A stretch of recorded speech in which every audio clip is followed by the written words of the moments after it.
Hello guys, आप लोग कैसे हैं। उम्मीद करता हूं कि आप लोग अच्छे होंगे। फिजिक्स में मैकेनिज्म यांत्रिकी के सेट नंबर 9 के प्रश्न संख्या 161 से 180 को हम यहाँ डिस्कस करने वाले हैं।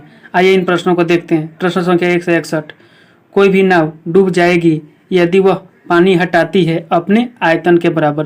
प्रश्न संख्या 161 का ऑप्शन नंबर ए।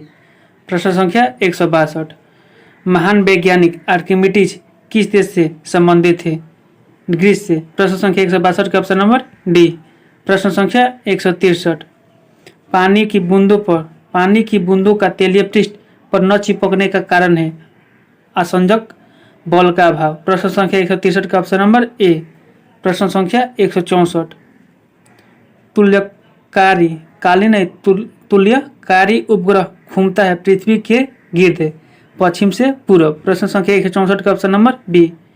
प्रश्न संख्या 165, पहिए में बॉल बियरिंग का कार्य है स्थैतिक घर्षण को गतिज घर्षण में बदलना। 165 का ऑप्शन नंबर सी। प्रश्न संख्या 166, जेट इंजन और रॉकेट के बारे में निम्नलिखित कथनों पर विचार कीजिए।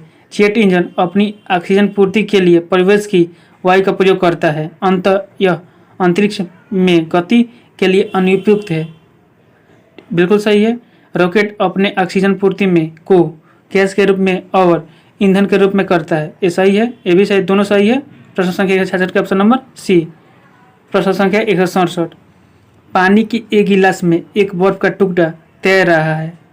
जब बर्फ पिघलती है तो पानी के स्तर पर क्या प्रभाव पड़ेगा। वैसा ही रहेगा, उतना ही रहेगा। प्रश्न संख्या 167 का ऑप्शन नंबर सी। प्रश्न संख्या 168, एक ऊंची इमारत से एक गेंद 9.8 मीटर प्रति सेकेंड के एक समान त्वरण के साथ गिराई जाती है तो 3 सेकंड बाद उसका वेग क्या होगा। 9.8 गुने 3 तो कितना हो जाएगा 29.4 मीटर प्रति सेकेंड। प्रश्न संख्या 168 का ऑप्शन नंबर सी। प्रश्न संख्या 169, एक वस्तु का द्रव्यमान 100 kg है। अगर चांद पर गुरुत्वीय त्वरण E/6 है तो चंद्रमा पर वस्तु का द्रव्यमान होगा 100 kg। कितना होगा 100 kg। प्रश्न संख्या 169 का ऑप्शन नंबर सी। प्रश्न संख्या 170,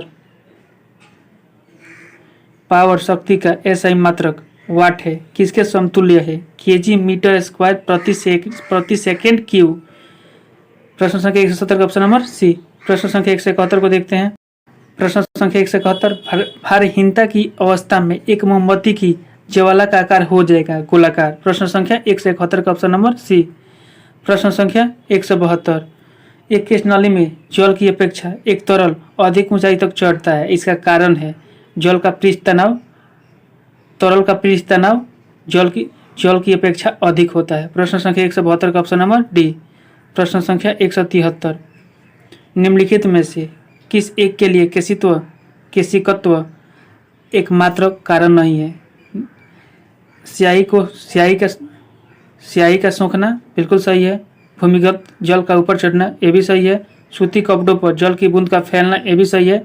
लेकिन पौधे की जड़ों से जल का इसके स्पर समूह की ओर बढ़ना, यही बिल्कुल गलत है। प्रश्न संख्या 173 का ऑप्शन नंबर डी। प्रश्न संख्या 174, गुरुत्वाकर्षण के सार्वभौमिक नियम का प्रतिपादन किसने दिया था। न्यूटन ने दिया था। प्रश्न संख्या 174 का ऑप्शन नंबर ए। प्रश्न संख्या 175, ऊर्जा संरक्षण का आशय है कि ऊर्जा को न तो सृजन किया जा सकता है और न ही विनाश किया जा सकता है। तो प्रश्न संख्या 175 का ऑप्शन नंबर डी। प्रश्न संख्या 176, पृथ्वी का पलायन वेग है 11.2 किलोमीटर प्रति सेकेंड। प्रश्न संख्या 176 का ऑप्शन नंबर डी। प्रश्न संख्या 177, पास्कल इकाई है, किसकी इकाई है, दाब की, प्रेशर की इकाई है पास्कल। प्रश्न संख्या 177 का ऑप्शन नंबर बी। प्रश्न संख्या 178, 1 kg प्रति सेंटीमीटर स्क्वायर ताप समतुल्य है 1 बार के बराबर। प्रश्न संख्या 178 का ऑप्शन नंबर बी। प्रश्न संख्या 169, क्यूसेक से क्या मापा जाता है। जल की बहाव मापा जाता है। प्रश्न संख्या 169 के 179 का ऑप्शन नंबर सी। प्रश्न संख्या 180, किसी पिंड का भार ध्रुवों पर सर्वाधिक होता है। प्रश्न संख्या 180 का ऑप्शन नंबर बी। हेलो दोस्तों, आप लोगों को वीडियो कैसा लगा। वीडियो अच्छा लगता है तो वीडियो को लाइक करिए, चैनल को सब्सक्राइब करिए, साथ ही साथ अपना फीडबैक दीजिए कि और अच्छा से अच्छा सुधार हो सके। वीडियो देखने के लिए आप लोगों का बहुत बहुत धन्यवाद। Thank you.